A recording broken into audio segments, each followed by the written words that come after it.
শিক্ষাবিদের বিষয় কি বলবো, উনি আপনারা দেখেছেন উনি নিজেকে শিক্ষিত বলছেন। উনি কথা বলছেন যে একটা পুরুষ মানুষের আজকে আমরা দেখতে গেলে কি তার জিপারের দিকে দেখবো, এইটার মানেটা কি? কত নীচ মানসিকতা একবার ভাবুন। মানে উনি নিজেকে শিক্ষিত বলছেন, এটা ওনার শিক্ষার পরিচয়।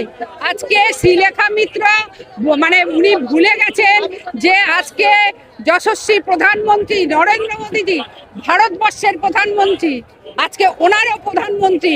একজন এই সম্মানীয় ব্যক্তির প্রতি কি ধরনের আচরণ করা উচিত সেটা উনি জানেন না, অথচ উনি নিজেকে শিক্ষিত মনে করছেন। বাচ্চা শিশুদের মতো কথা বলছেন, ও কথার কোনো মানে হয় না। আমার হাতে কোনো জিনিস দেবে, আমি দেখবো না জিনিসটা, আমি উপস্থাপন করে দেবো, এটা হয়? প্রধানমন্ত্রী কুরুচিকর ছবি প্রদর্শন করেছেন, not a matter of jokes. কি বলছেন আপনি? দেশের মানুষের ভোট নিয়ে উনি যে চেয়ারটায় বসেছেন, ওনার নাম নরেন্দ্র মোদী। ছেলে খেলা নেই, উনি যা বলেন মেনে নেবো।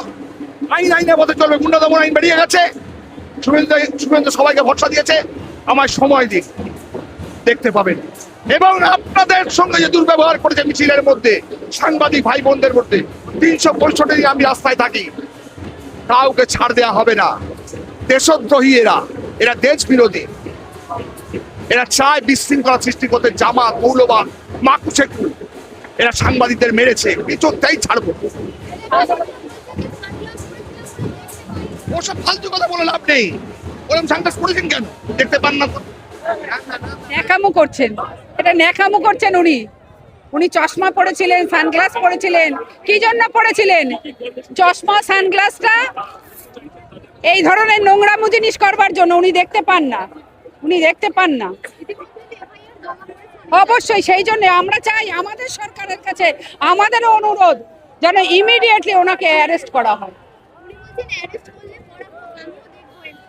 হ্যাঁ ঠিক আছে, উনি দেখুক না, আজকে শেষ দেখে আমরাও তার সেটা দেখবো। বললাম আজকে এই পশ্চিমবঙ্গে 15 বছরে যেভাবে একটা সরকার পুরো আমাদের পশ্চিমবঙ্গকে অশান্ত করে আজকে এইভাবে পশ্চিমবঙ্গের সংস্কৃতি, পশ্চিমবঙ্গের শিক্ষা দীক্ষাকে নিচে নামিয়েছে, আজকে তার বিরুদ্ধে আমাদের অনেক রক্ত ক্ষয়ের পরে আজকে আমাদের এই জয়। তো এই জয়কে আমরা সহজেই ছেড়ে দেব না। আমরা 50 বছর আমরা এখানে থাকব, সুপ্রতিষ্ঠিত করব, সংবিধান রক্ষা করে যা করার সেটাই করব আমরা। অঞ্জনা পুরকাইত, রাজ্য মহিলা মোর্চার।